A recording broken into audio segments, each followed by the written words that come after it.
અભિપ્રાય લીધા છો ભાઈ, આમાં અમારું કાંઈ 1% નથી. હવે સુવિધાના નામે જો વાત કરવામાં આવે તો સુવિધામાં પહેલાં તો વીજળીના પોલ નાખ્યા છે ભાઈ. સાચી વાત ને? વીજળીના પોલ નાખ્યા, લાઇટ નથી. જે તે વખતે આનંદીબેન પટેલ મુખ્યમંત્રી હતા ત્યારે વિઝિટ કરી હતી ને એવું કહીશ કે દરિયાના માર્ગથી વીજ વાયર નાખ્યા હતા. પણ આ લોકોનું કહેવાનું એવું છે કે એ જ પરિસ્થિતિ છે. મોબાઈલ ચાર્જ કરવો હોય તો બેટરી અલગથી રાખવી પડે, અથવા નાના નાના જે ચાર્જેબલ હોય નાના નાના લેમ્પ અથવા ટ્યુબલાઇટ એ અમારે રિઝર્વમાં રાખવી પડે તો જ અમે લોકોની સાથે ટૂંકમાં પરિવાર સાથે જમી શકીએ. આંગણવાડી આપણે જેમ વસંતભાઈ દેખાડી કે 7 દિવસમાં 2 દિવસ આવે છે અને એ થોડું ઘણું ભણાવીને પાછા વ્યા જાય. હવે મુદ્દા નંબર 3 દવાખાનું તમારી પાછળ જોઈ શકો છો. દવાખાનું એકદમ આ લગભગ હાવ કટાઈ ગઈ જાળી અને ડૉક્ટર તો છે જ ને એવું સ્થાનિકનું કહેવાનું છે. મુદ્દા નંબર 4 આરોગ્ય માટે 0 સુવિધા. કોઈ પણ દર્દી, નાનું બાળક, કોઈ લેડીઝ કોઈ બીમાર પડ્યું હોય તો એને એટલી અગવડ થાય કેમ કે આમાં આ ટાપુ છે અને સહી પડતા દરિયો છે.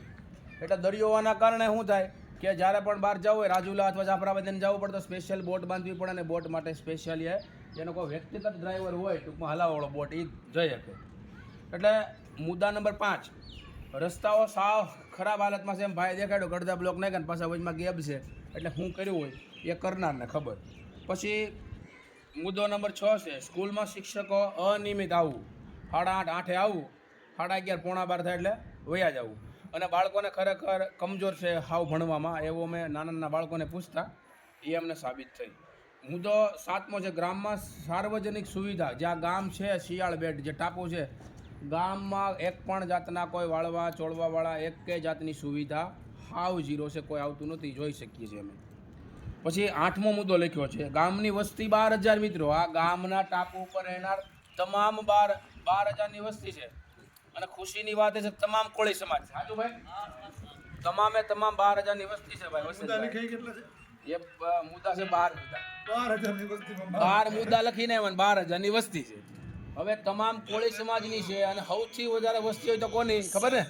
કોળી સમાજ. 6 કરોડની વસ્તી છે આખી ગુજરાતની, એમાં કોળી સમાજ 50% છે.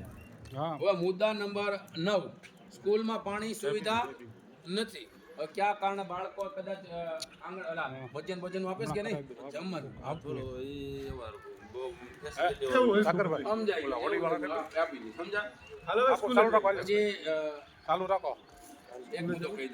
આખા ગામમાં ક્યાંય પાણી કે ટોયલેટ. મિત્રો મેન પ્રશ્ન આ છે કે ટોયલેટની સુવિધા 0 છે. લેડીઝો બિચારીને ક્યાંક જવું હોય અથવા કોઈના મહેમાન આવે તો એવી અગવડતા થઈ એની વાત જવા દો. આખા ગામમાં ક્યાંય પણ ટોયલેટની સુવિધા નથી. અને ચોમાસાના 4 મહિનામાં બેઠા બેઠા આ લોકોને ખાવાનું હોય અને બહાર કામ કરવા જવાનું હોય તો સરકારની એવી ઘણી યોજના છે કે અહીંયા સરકારને કંઈક વર્ક આપે એની પાસેથી વર્ક લઈને અને મહેનતાણું આપે. એટલે આવા મેન મુદ્દા છે. છેલ્લો મુદ્દો છે એ કહી દઉં પછી આપણે આગળ જઈએ. 12મો મુદ્દો એ છે કંપની. મેન કંપની 3 છે આયા. સોયન કંપની, પીપાવા પોર્ટ અને સૌથી મોટી જે ભારતમાંની પણ વિદેશમાં પણ પોતાનું પરફોર્મન્સ બતાવતી એવી અલ્ટ્રાટેક. આ 3ય કંપની છે. આ કંપનીમાં સ્થાનિકને એવું કંપની યાર સરકારે કરાર કર્યા હોય, સરકારે કંપની યાર કરાર કર્યા હોય બસ સ્થાનિકને સુવિધા પૂરી પડતા અને લેવા. પણ સુવિધા સ્થાનિક લોકોને નોકરી કેટલાક લે?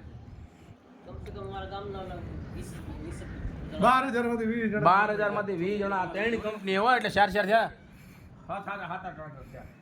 હવે આ લોકોને ખરેખર આ કંપનીના સ્થાનિક લોકોને આપવાની. માનો કે 5 કરોડનો વકરો કંપનીએ કર્યો તો 20 લાખ એને આ ગામની આજુબાજુની વસ્તીમાં વિકાસ માટે વાપરવાના હોય. પણ કે ખાલી ઇન્જેક્શન મારી જાય, દવા દઈને ફાયદો કરી અને કંપની દેખાડી દે છે. પણ આ કંપની કોઈ સુવિધા આપતી નથી. હવે આગળ આપણે સ્કૂલે છે એ સ્કૂલે જઈએ અને હકીકતમાં આ શિયાળબેટ ગામને સુવિધા આપવા અને આની માટે લડવાનું થાય તો અમે આ ગામના લોકોની સુવિધા માટે લડવા માટે પણ તૈયાર છીએ. અને અત્યારે આવીને એવું ફીલ થયું. આપણે જૂનો વિડીયો કોઈ નાખે મોબાઈલમાં આપણે જોતા કહે પહેલાં નહીં કહેતા જાને ઓ કહા ગયો દિન, એવું ફીલ થયું. 40-50 વર્ષ વાહે વ્યા ગયા હોય ને આ ગામમાં તમને આવતા એવો અનુભવ થાય એવી દિશા છે મિત્રો. હાલો હવે આપણે જવાનું છે સ્કૂલે. કોને ખબર ને સ્કૂલમાં તો કેવી સુવિધા હોય.